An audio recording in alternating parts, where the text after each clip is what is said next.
The night of May 14, 2008, began like any other for 19-year-old Brandon Swanson. Full of youthful energy, he was out with friends, enjoying the simple pleasures of a college student's life. They laughed, shared stories, and made plans for the summer ahead, unaware of the dark turn the night would soon take. As the evening wound down, Brandon began the familiar drive back home to Marshall, Minnesota. The route was one he had taken many times before, a path etched into his memory. But this ordinary night would take a sudden, terrifying turn. The darkness seemed to close in, and the familiar became strange and unsettling. Somewhere along those dark rural roads, Brandon Swanson vanished. It was as if he had been swallowed by the night itself. Brandon's disappearance remains one of the most baffling missing person cases in recent memory. The small town of Marshall was left in shock, grappling with the sudden loss of one of their own. He seemingly vanished without a trace, leaving behind a trail of unanswered questions and a family shattered by grief. His parents, friends, and community were left to piece together the fragments of that night. The mystery is compounded by a chilling 911 call Brandon made on that fateful night, a call that raised more questions than it answered.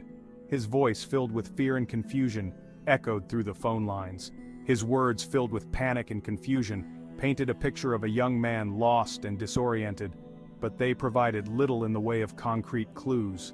The call ended abruptly, leaving everyone on the other end in a state of helplessness. His disappearance sent shockwaves through the small, tight-knit community of Marshall. Neighbors, friends, and even strangers came together, united by a shared sense of urgency and concern. How could a young man on a well-traveled road simply disappear? The question haunted everyone who knew Brandon, and even those who didn't. The search for Brandon became an all-consuming effort, with law enforcement volunteers and family members combing through miles of farmland and ditches, desperately hoping for any sign of him. They searched day and night, driven by hope and determination. But as days turned into weeks, and weeks into months, the mystery only deepened. The fields remained silent, the roads empty, and the questions unanswered. The community of Marshall was left to wonder and to hope that one day the truth would come to light. Around 2 o'clock in the morning, Brandon's car hit a ditch. The night was pitch black and the road was eerily quiet. Stranded and alone, he called his parents, asking them to come and help. His voice trembled as he explained his situation. His voice, usually so full of life, was strained with anxiety. The fear in his tone was palpable, making his parents' hearts race. He told them he was somewhere near Lind, a small town about 25 miles away from his intended destination. The location was vague, adding to the tension.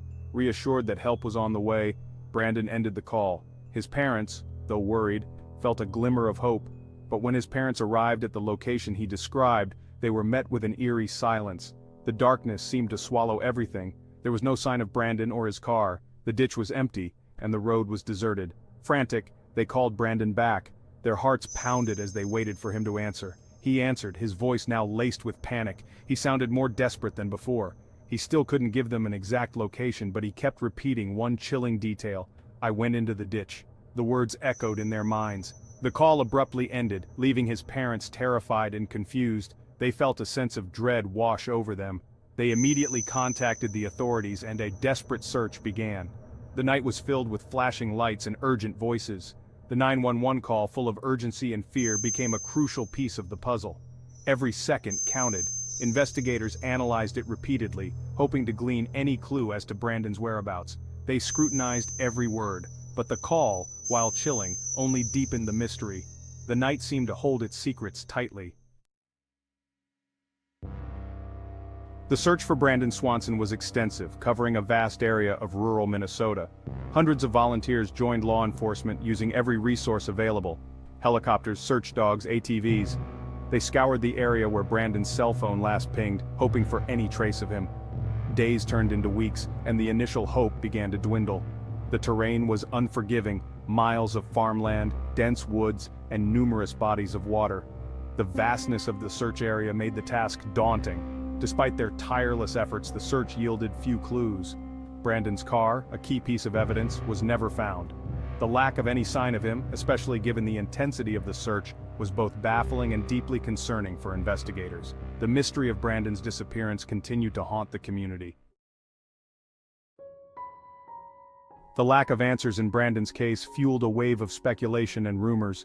The small town of Marshall, once a place of tranquility, was now gripped by uncertainty and fear. Theories ranged from the plausible to the outlandish. Some whispered about foul play, suggesting that Brandon may have encountered someone with sinister intentions on that lonely stretch of road. Others clung to the hope that he had somehow gotten disoriented and wandered off, suffering from amnesia or some other form of mental disorientation. Theories about the role of the nearby Yellow Medicine River also surfaced. Could he have stumbled into the water in the darkness? The river, known for its strong currents, became a focal point of the investigation, but extensive searches yielded no answers. The lack of concrete evidence only fueled the rumor mill, turning whispers into shouts in the echo chamber of speculation.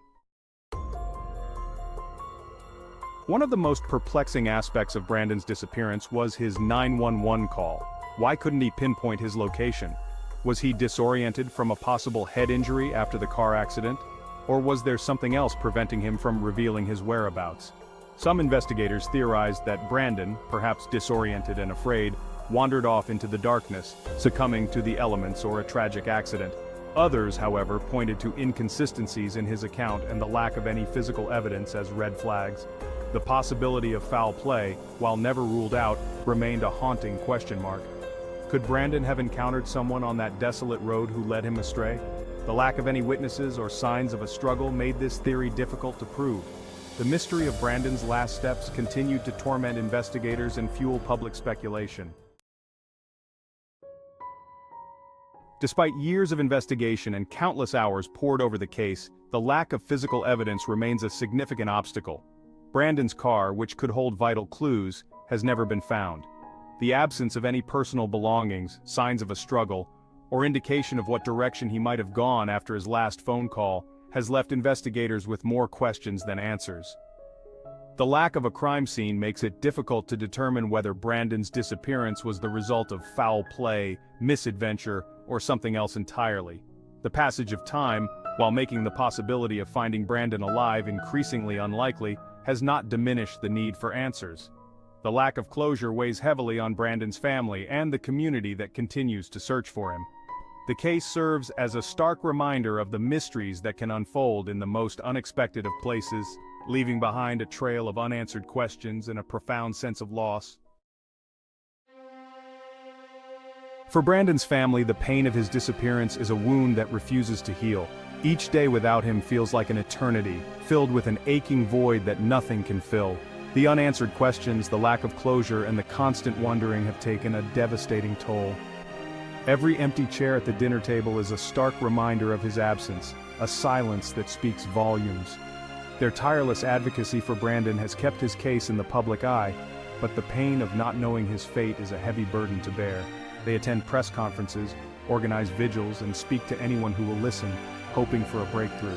Their strength and resilience in the face of such unimaginable loss is a testament to the power of love and hope. They lean on each other, finding solace in their shared grief and determination. The community of Marshall, too, has been irrevocably changed by Brandon's disappearance. Neighbors who once exchanged pleasantries now share a collective sorrow, bound by the mystery that haunts their town. What began as a local mystery quickly garnered national attention, casting a long shadow over the once peaceful town. News vans line the streets and reporters seek updates, turning Marshall into a focal point of national concern. The case serves as a constant reminder of the vulnerability of life and the fragility of security, even in the most familiar of settings. The once bustling playgrounds now stand eerily quiet, a symbol of the town's collective anxiety. The community's unwavering support for the Swanson family and their commitment to finding answers reflects the deep empathy and resilience of a small town united by tragedy. They gather for vigils, light candles, and offer prayers, hoping to bring Brandon home. Years after Brandon Swanson's disappearance, the case remains an open wound, a haunting reminder of the unknown. The unanswered questions continue to linger. What truly happened to Brandon on that lonely stretch of road? Where is his car, and what secrets might it hold? Was he the victim of a tragic accident, a cruel act of foul play, or something else entirely? The lack of answers only amplifies the pain and frustration for those who knew and loved him.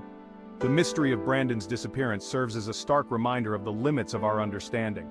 Despite our best efforts, some cases remain stubbornly unresolved, leaving behind a void of unanswered questions and a profound sense of loss. The search for answers continues, driven by the hope that one day the truth will be revealed and Brandon's family will finally find the closure they so desperately seek. While the passage of time may make finding Brandon alive less likely, the hope for resolution never truly fades. The National Center for Missing and Exploited Children continues to work tirelessly on Brandon's case, as do dedicated investigators and volunteers who refuse to let his memory fade.